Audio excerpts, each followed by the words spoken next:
Let's connect the dots on that, please, shall we? I stand to argue that weaker family connections. My daddy, I hate my daddy. I never met the Negro. My mom was too busy working. I believe that that's connected to lower self-esteem and anxiety.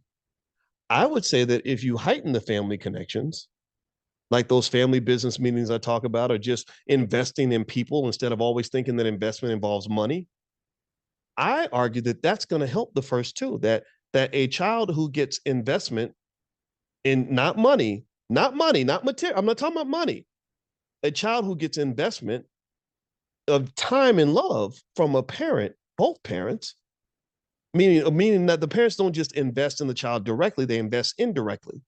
Investing indirectly means doing the stuff, the high level stuff, playing chess, not checkers. What does that mean? Well, that means that yes, sure, I can be the hardworking single mom who pours into my babies, even though the daddy ain't around, or I can be the daddy who sees my kids, even though me and the mother don't get along. But level two of that actually means that I'm investing indirectly, where I do my self work and I heal, so that when I choose the mother of my child, I choose carefully. I do what they call in investing. I do the due diligence to make sure that before I lay down with this person, that I am whole enough to make a good decision. And I'm not going to lay down with a woman who is not qualified to be a good mother for my child, or a woman who is not worthy of my love and respect over the next 20 or 30 years, right? So I'm not telling everybody what to do. We listen, but we don't judge. I'm not judging nobody's situation. But what I'm saying is that maybe we need to take this stuff to another level.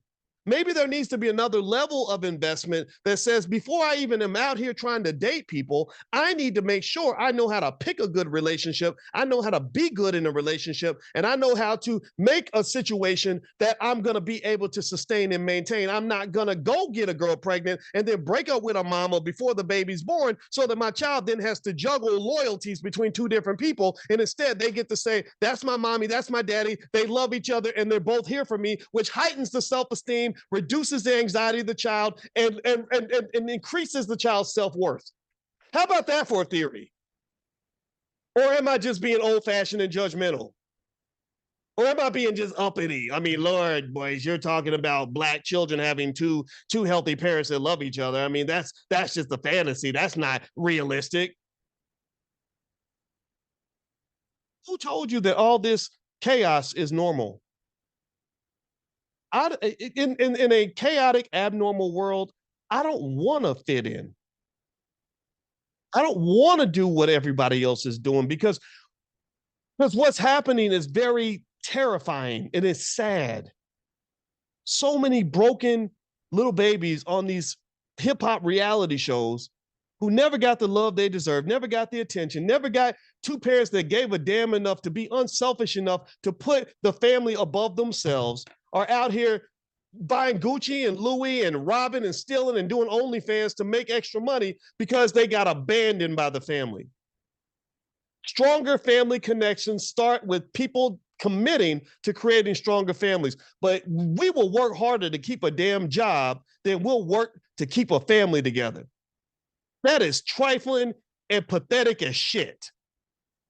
There is no job that I would work harder to keep than I would work to keep my family together and to keep my wife and to make sure I maintain stability over the heads of those children. To hell with how I'm feeling in the moment. It ain't about how I feel no more. It's about how I make the unit feel. Why is that such a radical idea? Let me keep going. This is making me mad.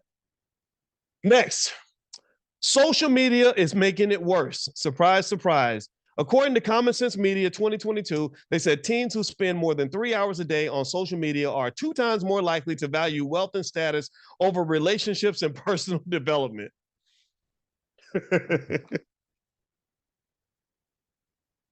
So social media is making us more materialistic, which is adding to lower self-esteem and more anxiety, and it's weakening family connections.